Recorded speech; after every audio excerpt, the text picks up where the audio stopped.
이번에는 두 번째 소백장사 경기죠. 2024 민속씨름 삼척장사 씨름대회 소백장사 두 번째 경기를 보게 됩니다.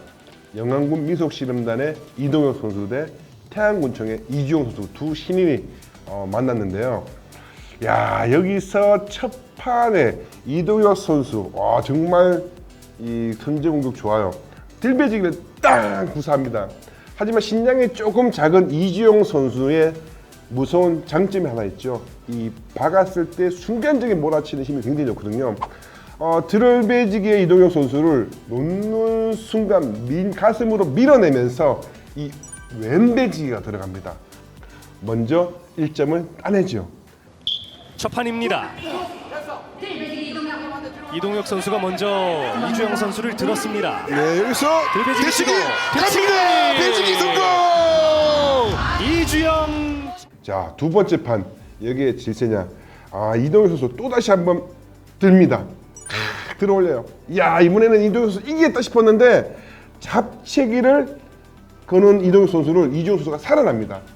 딱 버티면서 한 발짝 빠져서 이 안으로 들어가 안다리 걸기로 2대0 앞서가죠.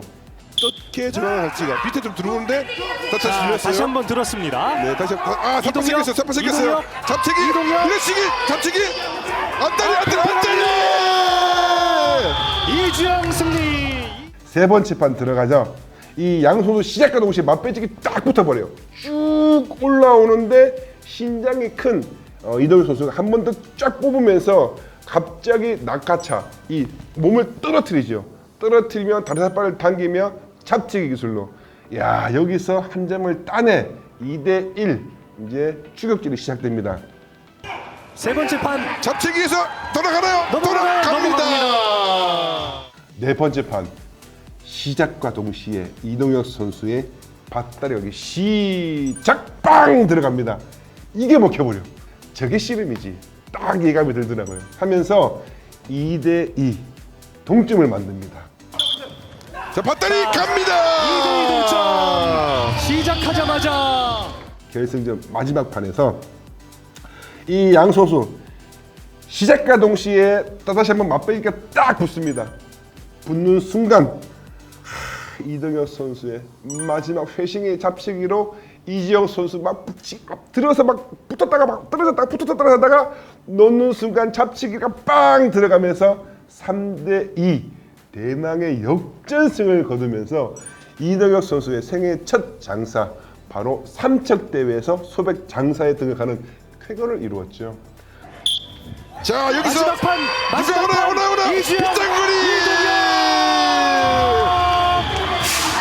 0대2에서 3대2 역전승을 거두면서 소백장사에 오르는 이동혁 선수입니다. 네, 마지막 맞배지 상태에서 누구의 다리가 먼저 들어가나 싶었는데 이동혁 선수의 빗장거리가 들어가면서 3대2 역전을 만들어냅니다. 대단합니다. 이동혁 선수가 소백장사에 등극합니다. 역시 스포츠는 우리 씨름은 각본 없는 드라마구나. 만약에 각본이 있었다면 주영이가 2대0, 3대0 쭉 갔을 거예요. 양 선수 갈채를 보내면서 이동혁 장사의 소백장사 첫 장사 능력 다시 한번 박수를 보냅니다. 여러분도 같이 박수. 그리고 주영이 우리 이주영 선수에게도 다음에 꼭 좋은 결과 있기를 다시 한번 기대해 보겠습니다. 소백금은 잔 움직임의 민첩성 운동, 스피드 운동이라고 하죠. 그런 운동들이 좀 해주면 좋고요. 근력 운동과 같이 서킷 트레이닝이 좀 더 많이 함량된 운동을 하면 좋을 것 같죠. 신설 체급이다 보니까 새로운 선수들의 발굴, 그리고 이제 젊은 선수들이 태백에서 한 7kg, 많게는 10몇 kg 감량을 하면서 내려오기 때문에 그래도 젊은 선수들이 소백급에 대한 이 도전이 좀 더 많다고 볼 수 있죠. 물론 유한철 선수 같은 경우에는 39살, 내년에 40을 보지만은 이런 선수들도 소백 장사의 꿈을 꾸면서 도전도 합니다. 하지만은 이제 포괄적으로 신체급이다 보니까 새로운 선수들 이 체급을 염두에 두고 이제 뽑은 선수들이기 때문에 좀 젊은 친구들이 좀 많다고 신인 선수들이 많다고 볼 수 있죠. 아직까지 소배급이 그렇게 비중이 많은 팀에서 비중이 많이 차지하지 않고 있어요.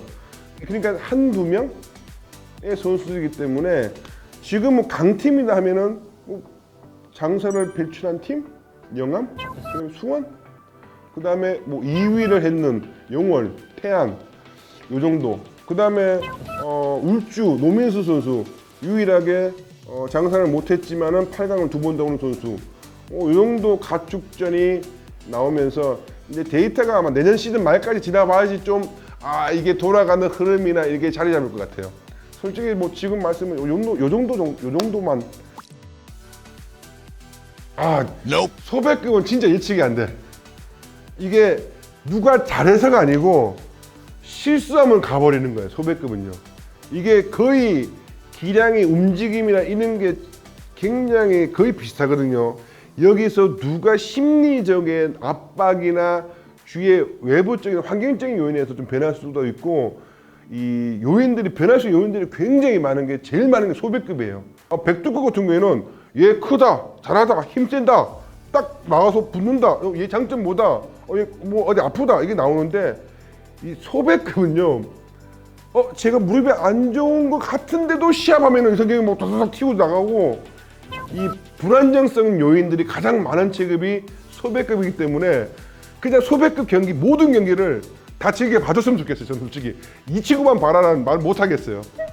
지금까지 대한신의협회 시리즈 채널이었습니다. 여러분과 함께한 저는 전천하장사 현재 용인대학교에서 후학을 가르치고 있는 이태현이고요. 앞으로도 계속 우리 씨름 많이 사랑해 주시고 씨름 많이 응원해 주세요. 다 같이 우리 대한민국 모든 국민들이 힘을 내는 그날까지 다 같이 으라차차 꾹 눌러주세요. 좋아요.